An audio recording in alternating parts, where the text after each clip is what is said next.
Oi, gente, tudo bem? Eu não apareço muito por aqui, né? Mas hoje eu tenho alguma coisa que eu de verdade acho que é útil e eu quero compartilhar com vocês. É um livro chamado Presente do Mar. Eu li esse livro de Annie Lindbergh.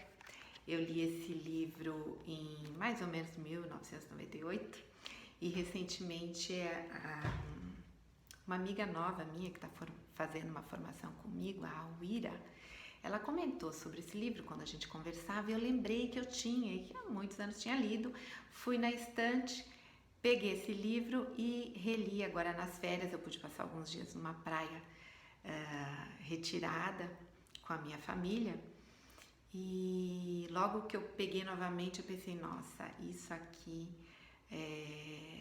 tem muita gente que não deve ter lido e vale a pena a gente ler alguns trechos juntos. Então eu vou trazer umas partes, hoje eu vou iniciar e as gotinhas assim eu vou trazendo outros trechos. É um livro, olha só, dá para ler se você pegar esse livro, comprar no sebo, porque ele também não é publicado mais, não é mais editado, né? A gente consegue encontrar em sebo. Você não começa a ler, você não quer parar. Então, umas 9 horas você dá conta de ler esse livro, é pequenininho, né? Mas eu vou dividir então em partes e faço vídeos curtinhos para não ficar chato para vocês, tá bom? Quem me conhece sabe, né? Minha paixão por aprender e é do mesmo tamanho da minha paixão por compartilhar aquilo que eu aprendo. E nessa caminhada, nessa estrada aí da vida, eu tenho encontrado grandes mestres, mas a minha mestre preferida é a natureza. A gente pode aprender muito, né? Observando a natureza, e isso é a base até de ciências filosóficas, como o taoísmo, o líder africano Mandela, né? No livro autobiográfico dele, ele conta o quanto foi importante para ele, o quanto ele aprendeu cultivando uma horta no período em que ele estava preso, né? A Annie Lindbergh, autora desse livro, ela estava de férias, ela fez um mês de férias em 1955, foi o ano que ela escreveu, e ela tirou férias como um retiro. Ela foi para uma casa sozinha, numa casa que nem energia elétrica tinha. É muito legal quando ela conta que a primeira coisa que ela fez foi dobrar todos os tapetes numa ilha. Essa casa era numa ilha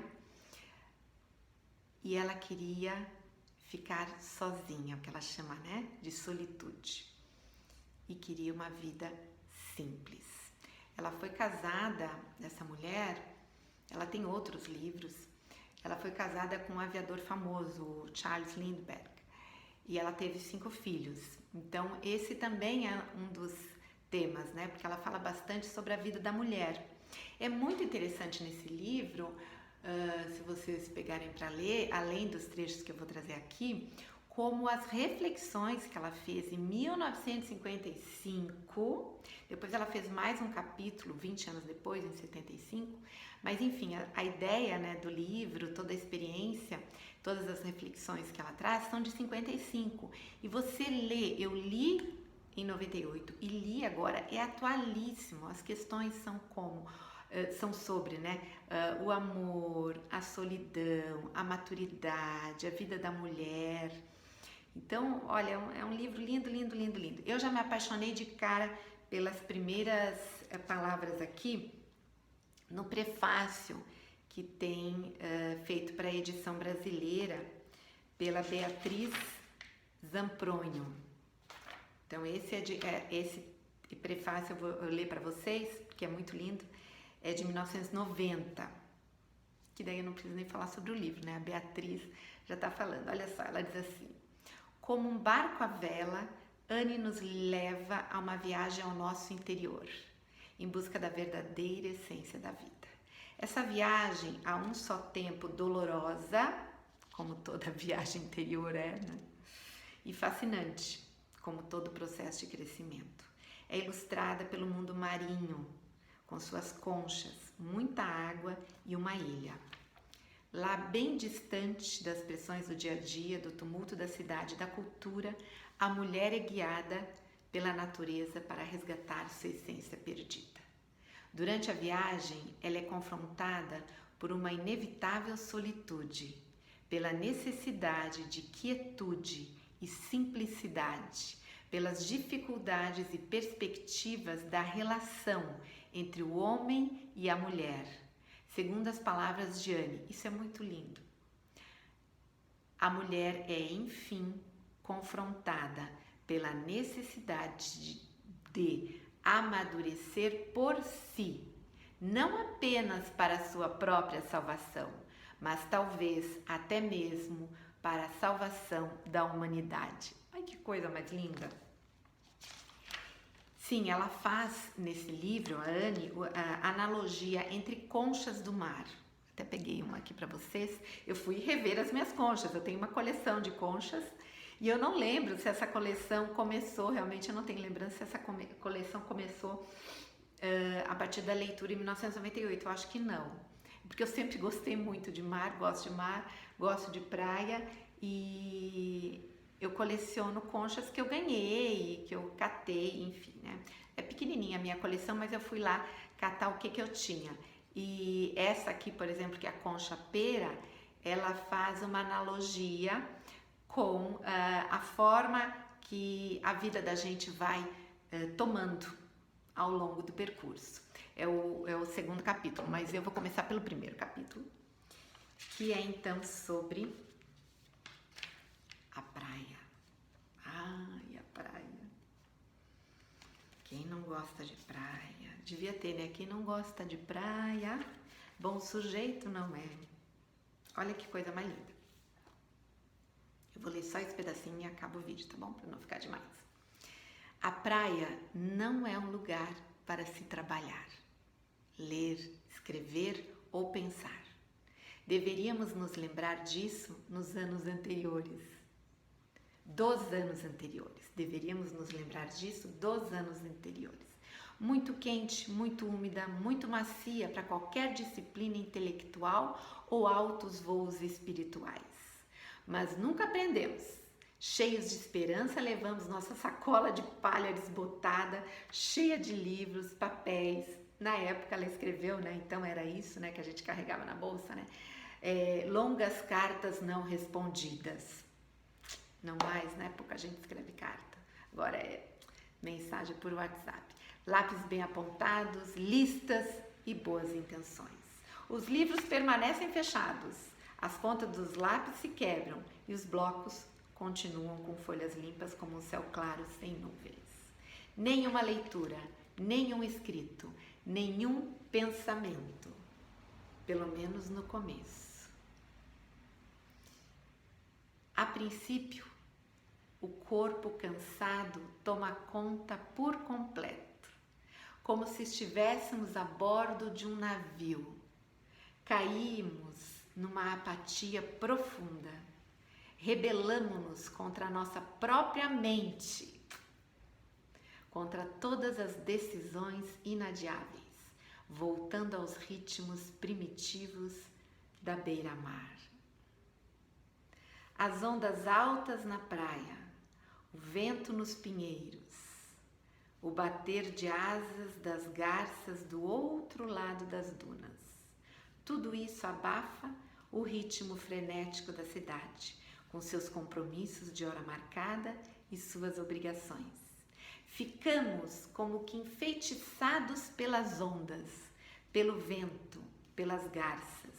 Soltamos o corpo, nos espreguiçamos na areia. E agora, a parte mais linda encerra esse parágrafo. É como se nos tornássemos a própria areia, amortecidos pelo mar.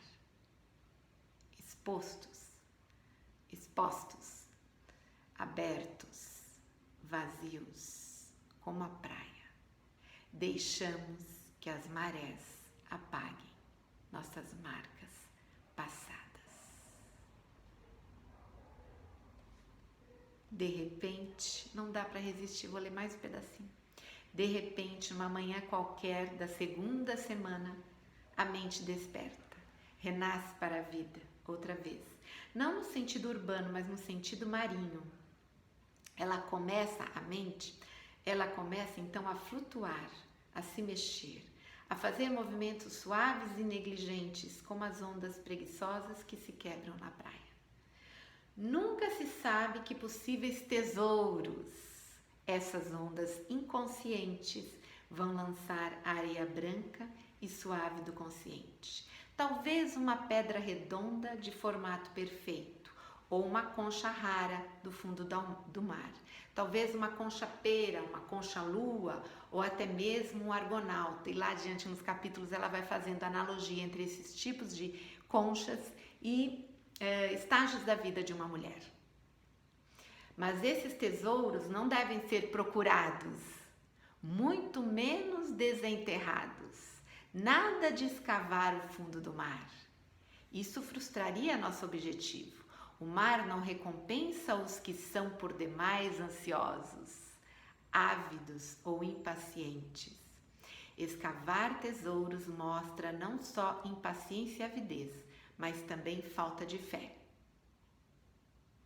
Paciência, paciência e paciência é o que nos ensina o mar. Paciência e fé. Precisamos nos deitar vazios, abertos e sem exigências, como a praia, esperando por um presente do mar. Que são as conchas. Gente, que coisa mais linda. Que sensibilidade, que delicadeza, né? É assim, a natureza está na volta da gente do ponto de vista de nós seres civilizados, né? Que nos afastamos da natureza. A gente fala a natureza está na volta da gente, mas nós sabemos que nós fazemos parte dela, né? Então a gente costuma dizer, ela está ao redor. Porque nós, na nossa história de seres humanos, né? Por aqui nesse planeta, nós nos afastamos dela, da natureza, e nos desconectamos com a natureza. E é interessante observar, acho que todo mundo tem essa experiência, que quando a gente está cansado, sem energia, a gente vai se reabastecer onde? Na natureza. Tem pessoas que reabastecem de outras formas, inclusive indo ao shopping, que absolutamente não tem muita natureza, né? Eles até colocam umas plantinhas lá, uns vasos, mas não é para ver as plantas e os vasos que as pessoas vão ao shopping, não é verdade? Mas tem um detalhe aí, que esse reabastecer com combustível que não é a natureza e a energia que a natureza traz pra gente, vocês já repararam que dura pouco esse combustível? De ir ao shopping, né? De ir a lugares com muito cimento, fechado, sem janela, com ar condicionado. Reabastece, mas logo, logo acaba, é outra energia, né?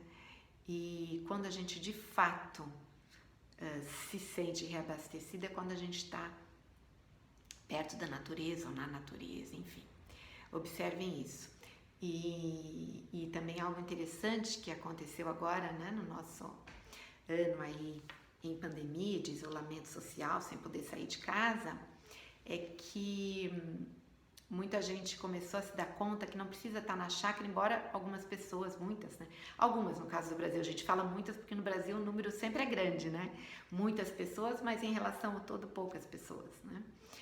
Puderam sim ir para sítio, chácara, ou ir para um lugar com mais natureza, mas a maioria das pessoas precisou ficar em casa. E nos grandes centros urbanos, o que a gente tem de natureza em casa, nos apartamentos, plantas que a gente tem em vaso, não é isso?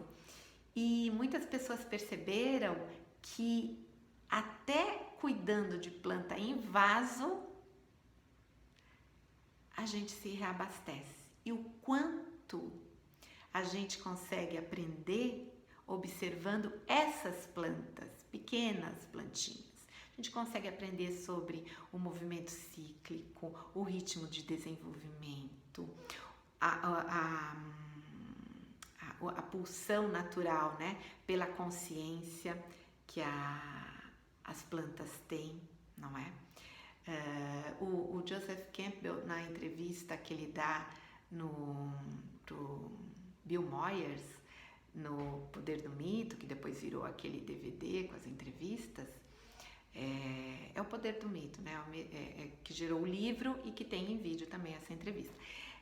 O Bill Moyers, jornalista da BBC, perguntou para ele, para o Joseph Campbell, o que é consciência. E o exemplo que ele deu foi uma planta, uma trepadeira. Aliás, tem uma trepadeira aqui atrás de mim e foi algo parecido com isso que tinha na casa do Joseph Campbell, que ele exemplifica como consciência, né? Esse fluxo constante em direção à luz, em direção à consciência. No caso dessa trepadeira aqui, ela fica caidinha, né? Mas se você tem uma coluna, como é o caso do exemplo que ele deu, ela vai sempre subindo, como a nossa consciência, que faz lembrar, para quem gosta disso, e quem me conhece, é difícil segurar de mencionar o próprio processo de individuação do Jung, né? Bom, gente, esse foi o início, espero que vocês tenham gostado e tenham ficado com vontade de ouvir os outros trechos. Depois vem o capítulo 2, que ela faz uma analogia entre essa concha pera, que eu aprendi que o nome é concha pera, eu não sabia, e a forma que a vida da gente vai tomando, né? É muito lindo. Eu vou escolher um trechinho pequenininho e leio para vocês no próximo vídeo, tá bom? Um beijo, até!